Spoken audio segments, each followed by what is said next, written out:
The 70 class of Nvidia's GPUs have always been exciting to me because they've always represented the sweet spot in terms of performance, in terms of value, and also in terms of power consumption. And today we're going to see if that story continues with the new RTX 4070. And personally, I think there is a lot riding on this card because 4080, 4090, pretty overkill, pretty expensive, and 4070 Ti to a lot of people was just not that impressive.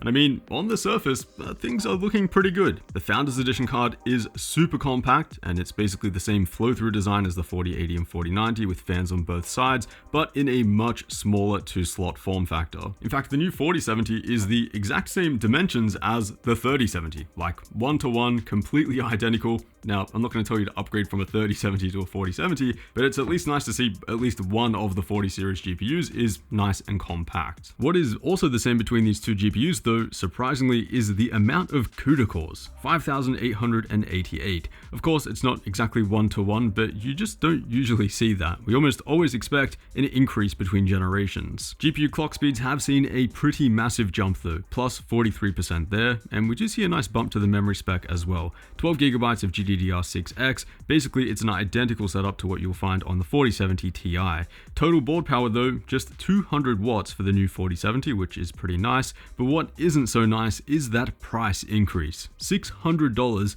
is not exactly what I would call mid-range. Now look, accounting for the huge inflation that we've seen since the launch of the 3070, $500 back then is kind of, not too different to $600 today. But of course, Nvidia definitely has the financial buffer to keep this thing at $500.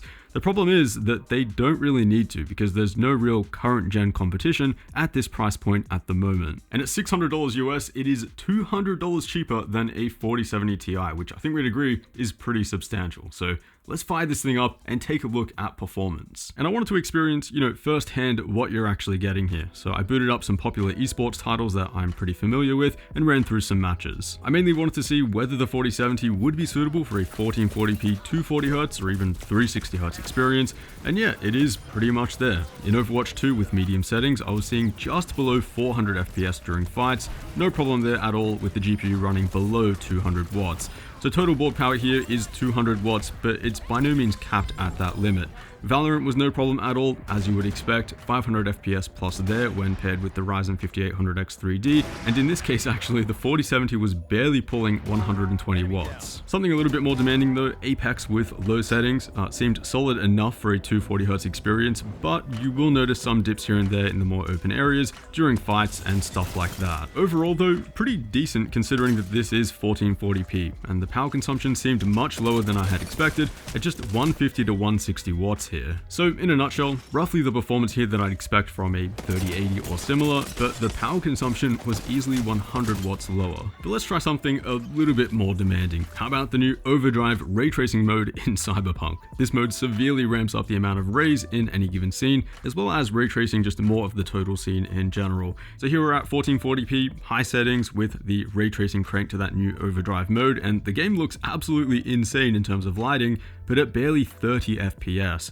However, when stacking both the DLSS balanced and frame generation, we actually get a playable experience. Depending on the scene, usually hovering around 80 FPS. That lighting though is absolutely ridiculous. Everything looks so much more real, NPCs don't look like they're made out of Play-Doh anymore, and the shadows basically everywhere look so much more accurate. So yeah, very surprised that this actually works. So I mean, in isolation at least, the new 4070 is actually looking pretty good, like decently capable performance at 1440p, power consumption below 200 watts as well is really nice to see, but of course, let's compare it to some more GPUs and see exactly what we're working with. So I had already run benchmarks for the 2070 and 3070 in the new Last of Us Part 1, and I was pretty familiar with the huge generational increase that we saw there. But between the 3070 and the new 4070, it's just not the same. We're looking at slightly over a 50% boost here from the 2070 to the 3070, but then only another 25 to 30% to the new 4070. So nowhere near as dramatic of an increase for this generation. In F122, basically the same thing. 1440p high settings here, you're getting a pretty good experience no matter which of these three GPUs you're playing on, to be honest,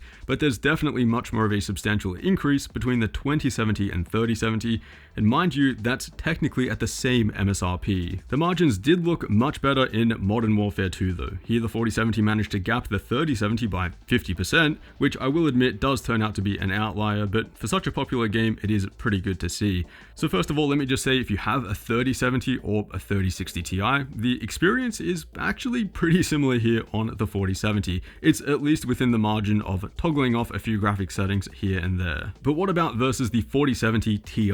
Well, in Hogwarts Legacy at 1440p, we're looking at about a 20% boost here with the Ti, but that's for spending 33% more money, $800 versus $600. So from a value perspective, the new 4070 actually beats the Ti in this specific title. But is that what you should do? I mean, the 4070 Ti, it's likely the biggest competition for the 4070 at the moment. That $200 price difference, it is substantial, don't get me wrong, but it's also within the range that you could probably justify it if the card is substantially faster. So testing across 12 games at 1440p with high to ultra settings, here's what we're looking at between the two. For the most part, 20 to 30 FPS differences, some games that slims down to around 10 in Control and Modern Warfare 2. Feel free to pause this chart if you're interested in the specific FPS values, but here's what we really want to see. The green bars here show the performance multiplier of the 4070 Ti over the cheaper 4070, and on average I measured 18%. So again, 18% more performance for 33% more cash,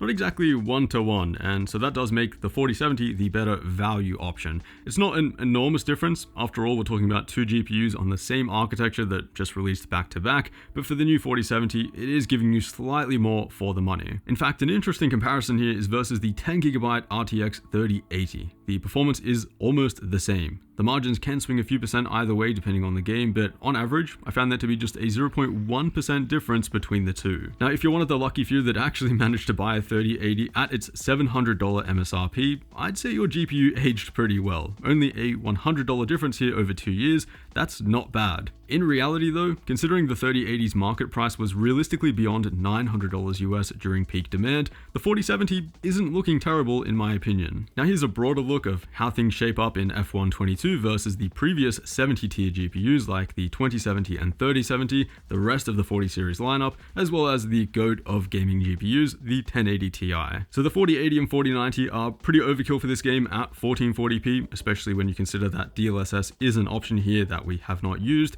And so overall, the 4070 is looking okay. For those that are on a 2-generation upgrade cycle, you're getting almost half the latency and double the frame rate between the 2070 and the new 4070. The 4070 looks particularly decent in Modern Warfare 2 though, for whatever reason. Hard to imagine that a 4080 here is double the price. Now you're probably wondering what AMD's answer is in all of this, and according to them, it's the 6950 XT.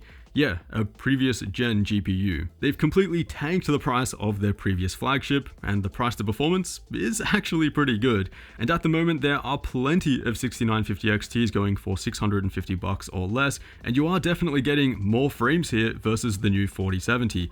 AMD have gone absolutely mental, and they're probably hoping you have too for thinking that this is actually a fair comparison. Because make no mistake, while you are getting a faster product most of the time, the 4070 wins in pretty much every other category. Looking at performance per watt here, there is a massive difference. The 4070 pulls just 190 watts in F1, whereas the 6950 XT chugs well over 300. There are also some games where the 4070 does manage to squeeze out a lead, believe it or not. Cyberpunk is one of those few examples, and that's multiplied even further when ray tracing and DLSS are brought into the picture. And besides, AMD's current gen hardware is already out there, so why are we talking about a previous gen GPU? We should be talking about the 7700 XT here, not a 6950 XT. Alright, so the 4070, in closing, it's pretty good in isolation. It plays pretty much anything that you'd want at 1440p, and it's especially good if you value a smaller form factor card with a lower power consumption. I mean, having a 3080 performance in a sub 200 watt card, I feel like there is genuinely something of value there. Of course though, if that's not something you care about, then at the $600 price point, you also have AMD's 6950 XT if you don't mind buying something that's last gen and pulls way more power and of course is a much bigger form factor. And if you're also someone who might be considering the used market, then actually buying a used RTX 3080 might be a genuinely good deal. But yeah, that's pretty much it. As always, a huge thanks for watching. Of course, I will leave it linked down below for those interested, and I'll see you all in the next one.